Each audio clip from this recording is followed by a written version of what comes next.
Hi guys, this is me Gayatri and welcome to my page. എല്ലാവർക്കും എൻ്റെ പേജിലോട്ട് സ്വാഗതം. So here I would like to discuss with you all about 8th of July 2023 OET exam, in which I am going to discuss with you all about OET writing. So there were two letters asked on the day of your examination. One was the referral letter and the another one was the transfer letter. So first we are going to discuss about the referral letter. So what was the letter? We are writing a letter to a dental care management regarding Patricia, who is 82 years old lady. As she has been suffering with the Parkinson disease and also Alzheimer's and type 2 diabetes mellitus. So she was not compliant with her medications as well as oral hygiene, and also she was not compliant with her dietary management. And her condition got deteriorated. The family members decided to put her on the nursing care under the nursing home care management.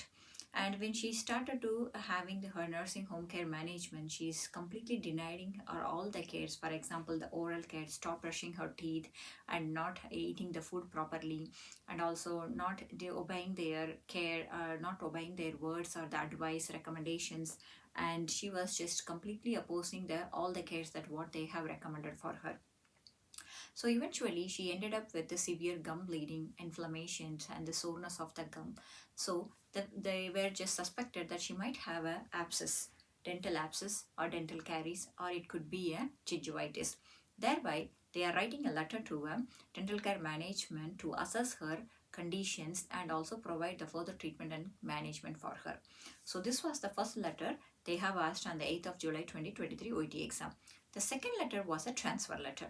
So here we are writing a transfer letter from the emergency department to the surgical ward, because the hospital is the same. From one unit to another unit, we are just transferring the patient.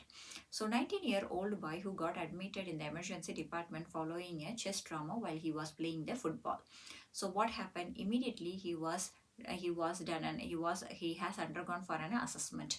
After the assessment, they have taken him for an X-ray. So in the X-ray, they came to know that he has a pneumothorax.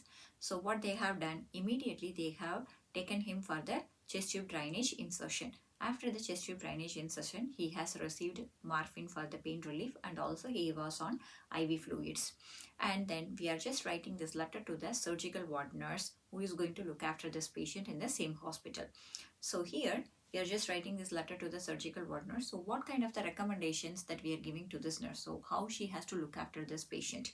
For example, in the recommendations they have given in this letter, they have given us she has to monitor for him any signs of fever, and also she has monitored for signs of bleeding from the chest tube drainage. Apart from that, she has to start the soft diet if the patient is well able to tolerate that one. So this was the recommendation was given to the patient, given to the surgical ward nurse who is going to look after this 19 years old patient. So these both letters were asked, and these both letters are quite easy letter. And the second letter, the transfer letter, which has been asked one of the OET exams in previous years, I still remember that one, and it was a very good familiar letter also, I could say that. And apart from that, the listening and reading and speaking was overall, it was quite okay. So like that only I have received feedback from my students. And anyhow, hope for the best result. And if you are like to participate in our classes, or if you want to take the classes on online, so we have 40 days, 60 days and 12 days and 10 days, and also we are separately taking speaking and writing. So if you want to take class from us, our number has given in our description. You can contact us at any time. So until then, bye bye.